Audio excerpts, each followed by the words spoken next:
Hey everyone, and welcome as we continue our study through the New Testament. And today we're going to finish up Paul's letter to the Thessalonians, his first letter to the Thessalonians. And then tomorrow we'll shift into Second Thessalonians, looking at that. If you haven't been following us, we're doing this in chronological order.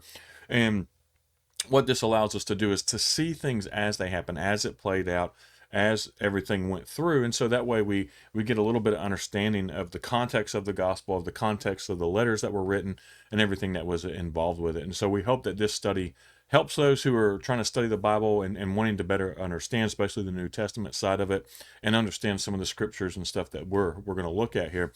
What I'll do, and I'll usually say this at the end, but I'll say it at the beginning this time, is if you haven't subscribed to our channel, go ahead and do so. We are trying to grow this, and we send these out daily. And so if you subscribe, you'll get the alerts every day that these are published. And so you can do that. Also, if you find it helpful, we ask that you share it because anything we can do to help try to grow this ministry, reach more people, help them understand the Bible more would be great. And that's what we're trying to do here. So we're going to dive into this. This is 1 Thessalonians 5:23 through 28. It's a shorter section. It's the very end. It's Paul's final greeting, saying goodbye to them in this letter as he wraps it up. And then we'll look at some of the notes. In verse 23 of verse 5 of chapter 5. Now, may the God of peace make you holy in every way, and may your whole spirit and soul and body be kept blameless until our Lord Jesus Christ comes again. God will make this happen, for he who calls you is faithful. Dear brothers and sisters, pray for us. Greet all the brothers and sisters with a sacred kiss. I command you in the name of the Lord to read this letter to all other brothers and sisters. May the grace of our Lord Jesus Christ be with you. And so just to kind of close this off real quick, it wasn't uncommon for Greek and Roman letters to be ended with a wish for good health of the recipients. Jewish letters typically concluded with a peaceful blessing, and so Paul closes with a Christian variant of both of these, on these practices, and kind of does a little bit of both.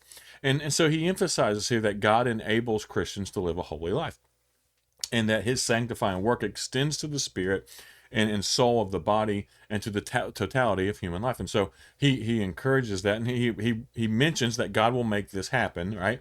Paul bases his confidence on the faithful character of the Lord. That all these things are going to happen. Everything we've talked about is coming to happen. And then he tells them to greet each other with a kiss, literally a holy kiss.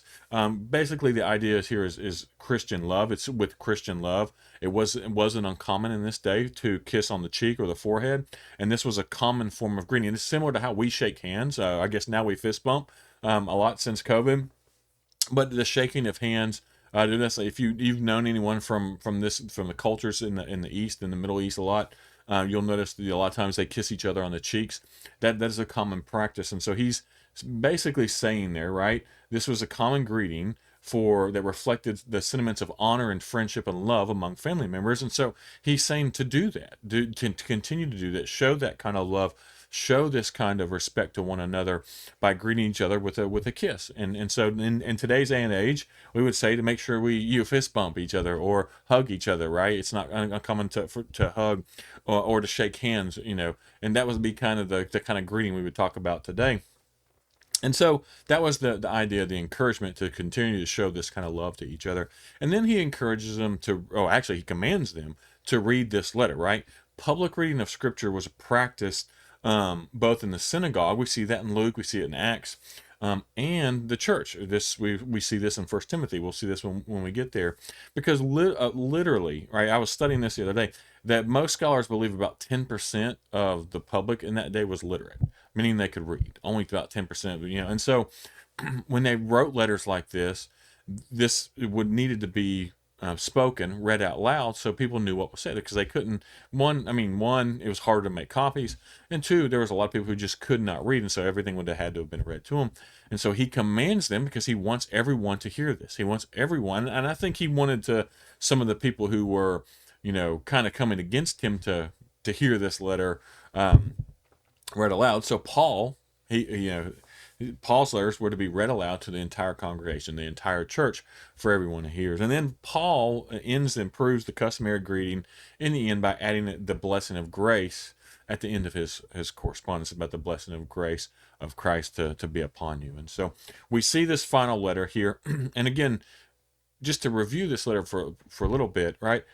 this was a letter mostly of praise, of encouragement, and of, just basically lifting them up because of how wonderful they are doing, especially under the persecution that they're under, especially with the fact that Paul didn't get to spend the right amount of time that he would have liked to with them. And yet they were flourishing, and that they had heard it all, even to the northern and southern parts of Greece, that they had heard about this church in Thessalonia that was, doing these things and spreading the word of God, and showing so much love. And so this is really, if we want to see a model for how we are to be, because I know we joke a lot about, if Paul were to come today, the churches would be getting a lot of letters. Well, if we want to be a church that where Paul wouldn't get, we would get a letter like this. These are the examples that we shot, and the biggest one was the highlight of their faith and their love for one another.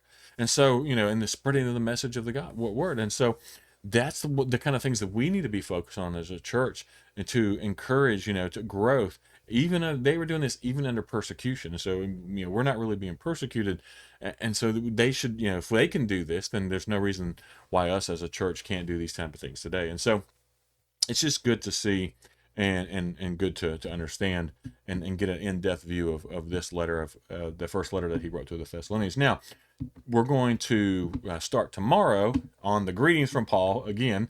This one was titled Paul's Final Greetings, and then so we're going to go back into greetings from Paul, which is looking at 2 Thessalonians chapter 1, verses 1 and 2, which again is the second letter that he wrote to him while he was there in Corinth. And so we'll get to see, this one goes a little bit deeper. Like I think I mentioned it yesterday, that this one doesn't really go deep into like theological things and stuff like that. It's a really pretty simple, hey, you're doing an awesome job type of letter, and keep it up, and pray for us, and that kind of stuff. Whereas this next one gets into a little bit more things, just into some end time stuff, and some other things that we'll look at. My kind of stuff I like a little bit, and so hopefully we'll be able to get a little bit deeper into that as we look at this. But as always, like I said, in the beginning, subscribe if you haven't, share it if it's helpful, because we want this to grow. But more than anything, we just really appreciate those who take the time to watch.